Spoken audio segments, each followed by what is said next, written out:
Hey guys, how's it going? Laura with Garden Answer. Today I'm planting up a few more of our window boxes and I wanted to make a quick video about it just because I wanted to show you another really pretty grouping of plants that does really well in the shade. This area I don't think it receives any direct sunlight. Maybe a little bit, a tiny little bit in the morning, but then it's just bright for the rest of the day, but no direct sun. And then also I'm going to be planting up two different sizes of window box with the same type of plant. So this is a 6-foot window box. Right back here we've got a couple of 4-foot window boxes. So I just wanted to show you how you can use the same plants and make it look really cohesive. First of all, if you didn't catch our recent video where I planted up the first set of window boxes, these are the Yorkshire window boxes from Plow and Hearth. They're actually paintable, which is a really big deal to me because initially I thought I wanted them to be black, but I decided to install them white this year and thought, well, I can paint them black in the future if we decide to go that route. But I'm really loving how the white window box sets all of my plants off. I mean, the contrast is just beautiful and I can get away using some darker toned plants and have them look really gorgeous even in the shade. Okay, so let's talk about the plants I'm going to use. First of all, kind of as my centerpiece plant, I've got this Toffee Twist Carex. I adore this grass, just one, because it's a grass you can use in the shade and there's not a whole lot of those. I think the color is beautiful and it's just very graceful looking. And then I'm going to be using some begonias. Now check out this foliage. I think that these are so great. These are called Jurassic Green Streak, and I just like no blooms needed with something like that. Next, I'm going to be using an all gold Haconocloa right here, which this is a perennial. So is, I think the Toffee Twist is a perennial in a little bit more mild climates. The begonia is a great house plant.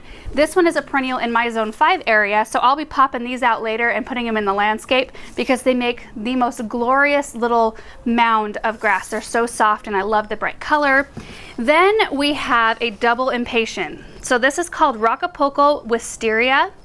I love this because our other window boxes, if you saw that video, I used a Infinity Lavender Impatient, and since these are fairly nearby, I wanted to make sure that the colors were all in agreement with one another. And so this gives me a different look with the same color tone. So the last plant I'm going to use is called Sweet Caroline Sweetheart Red Sweet Potato Vine. And I just love this one. I think it marries really beautifully with the begonia. I think all of these colors are beautiful together. And I think had I painted the window box black, I wouldn't have been able to use this darker foliage and have it look as good. Okay, so now all I need to do is fill these up with soil. I do have coffee filters on top of all the drain holes in these containers because I don't want them dripping like dirt and anything like any loose dirt out onto our concrete or anywhere near our house, and that really helps. So I'm going to go grab some soil and then we'll plant this one up.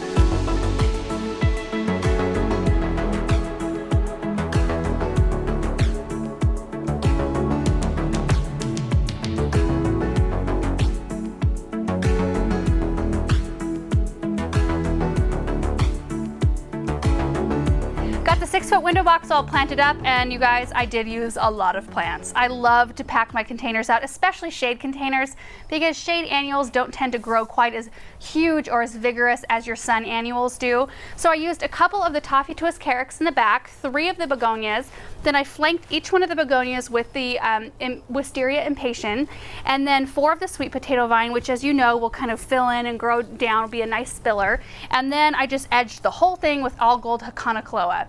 So now we're going to move down the way to the 4-foot window box, and I'm going to use all the same plants, but I'm just going to consolidate the design. So for the 4-foot window box, I'm using all the same plants. I'm just going to use less of them. So for the centerpiece, I'm using the Toffee Twist Carex, just one of them, flanked by 2 begonias, and then I'm going to put 4 impatiens in, around 2 around each begonia.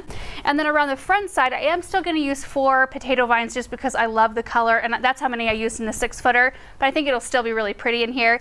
And then I'm doing a all gold Haconocloa in between each of the potato vines, except for right in front. I'm left with a little bit more space, so I'm going to do 2 grasses right there. So let me get them all planted.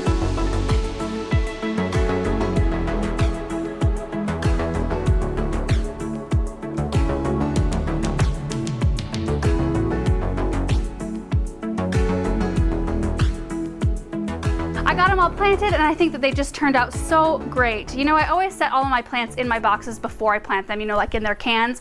That way I can see if I like the arrangement and I can tweak anything that needs to be tweaked. But once I actually put the plants down in the soil, oftentimes they take on a little bit of a different look. And I'm just so thankful for how they came out. I think all the heights are perfect. All of the textures play really well together, as do the colors. But one comment that I see a lot in our comment section that I think is kind of funny is, 1, how clean I stay when I plant, and 2, how fast I plant.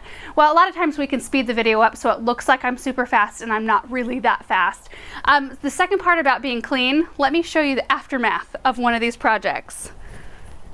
This is kind of the chaos that follows one of these projects. So I'm just like all of you guys. I do not stay clean. Look at this. So I'm going to be picking up all of these cans and recycling those, you know, throwing the bags away, blowing this off. It'll go pretty fast, but I just wanted to show you kind of the reality of a project like this, because I know you guys know, like, you know, that's how come too I can go kind of fast, because I can plant, throw, and I'm just like tossing cans behind me as I go. And that's kind of like the magic of getting the right shot and the right angle and then being able to edit stuff out. So anyway, I really appreciate you guys watching this video. I hope that you enjoyed seeing another shade arrangement come together. And we have a few more window boxes left, so you may see another window box video yet. Thank you guys again so much, and we'll see you in the next one. Bye.